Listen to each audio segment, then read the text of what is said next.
now we're rolling on the second one.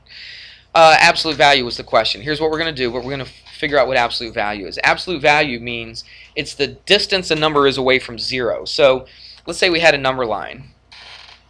All right, and here's 0, here's -3, and here's +3. How far away is this from 0? It's 3. It's a distance. Okay, that's what we're looking for. It's a distance. How far away is this point from 0? It's 3 places, right? Just because it's -3, what's the length? What's the distance? It's still 3. It doesn't make any difference if it's positive or negative, does it? It's still 3, places away from 0. That's what absolute value is. Absolute value is how far a number is away from 0. So we use these little up and down, these little vertical lines to represent absolute value. So something is in these absolute value signs. That means it's the length of.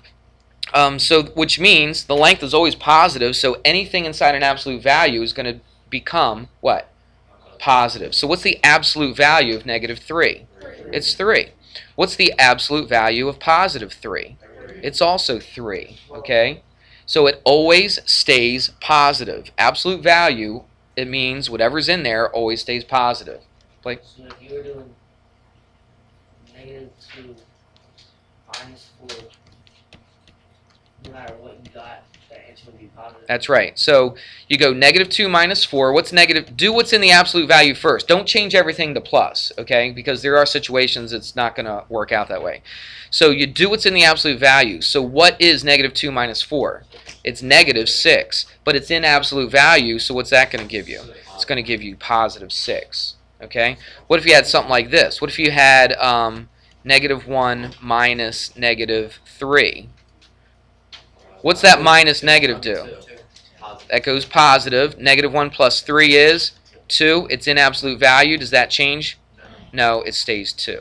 All right, Connor? What if there's a negative in front of the absolute? If there's a negative in front of the absolute value, like this.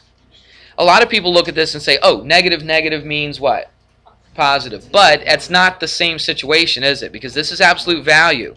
Keep the negative here. What's the absolute value of -4? It's 4. It's just regular 4. But then what is this? That's the negative right there. That makes it negative. You see that? Because it's the opposite. It's a negative in front of here. Does that make sense? Okay. Who has learned that stuff before? About half of you. Okay. That's definitely something that's that's definitely something in Algebra 1 you should learn. But anyway, you learned it now, didn't you? So now there's no excuses. Here we go. Let's do this. I was going to have you do this by yourself, but let's do this together. And this class ends at, what, 25? Okay, I got like 6 minutes. We got plenty of time. All right, here we go. Let's do this together. So let's pay attention, and let's see what's going to go on. What's this 3 doing out in front of this absolute value? It's chilling?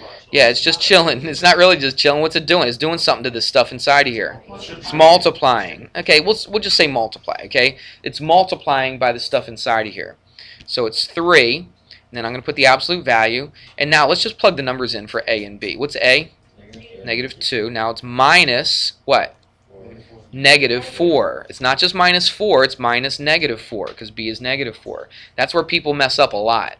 When they see that minus right there, they just figure, oh, -4. No, it's minus -4. It makes a big difference, doesn't it? Yes. All right, let's keep going. Plus 2. That 2 is also being multiplied by this absolute value right here. Okay, so you put the absolute value. What's C? 3, and then -5. Did you write that down? All right. Now, what we do, remember the please excuse my Aunt Sally, we work with the parentheses first. Now, this technically isn't parentheses, but it kind of acts like it. Okay, it still groups them together, but it does one extra thing. It doesn't just group them, it groups them, plus it makes it what? Positive. Got it. Okay, so let's work with this stuff right here first. Let's not mess with this yet. Okay, we'll just keep it the way it is, and then let's figure out what's in here. This minus a negative goes to what? Positive. What's -2 plus 4? +2. We'll keep it in absolute value, but you know what it's going to go to, don't you? It's going to go to a +2. All right? Plus 2. And now let's do the stuff in here. What's 3 minus 5? It's -2, but it's in absolute value, isn't it? It will be +2. We're going to do one step at a time, though, okay? All right? What's this? This is going to be just 3 times what? 2 plus, And this is going to be 2 times what? Just 2. Did you see that? Why did this become just a regular 2? Because it's in, say the thing, absolute value. Right, this is an absolute value. Make sense? Look, this 2 didn't change signs because it was already positive. This negative 2 did change signs because absolute value always comes out positive. All right, so let's do this. What's 3 times 2? 6 plus what? And my answer, there you go. Just like that. What do you think? Think you can handle that? Yes. All right. So that's what we're doing. Algebraic expressions, they're really not equations. We're not solving for x, are we? All we're doing is, this is called plug and chug. That's what I call it anyway, right? You plug numbers in, and then you'll work it out. What'd you say? Oh, is that what she said too? Yeah. Maybe she got it from me. I don't know. I actually got it from a professor in college. He used to say that all the time. That's the first time I ever heard it, so I say it all the time.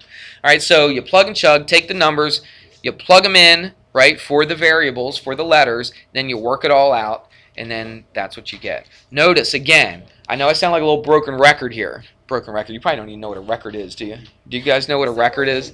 Yeah, the circle things, not a CD. Okay. Do you even know what it means to be a broken record? Have you ever heard of skip? Have you heard of record skip before? Okay. All right, good. That's a little old school. That's back in my day. All right, so anyway, it sounds like I'm saying the same thing over and over again, but sometimes I need to do that. All right, so just bear with me because some people don't hear it until the 3rd or 4th time. All right, so there you go. So you write the problem out, show your steps, get your answer. Listen now, and circle your answer. Everybody good? All right. And I'll give you a worksheet, and that's for homework, and that's it. Enjoy your weekend. Everybody say bye to YouTube. Say bye to YouTube. Oh, that was weak.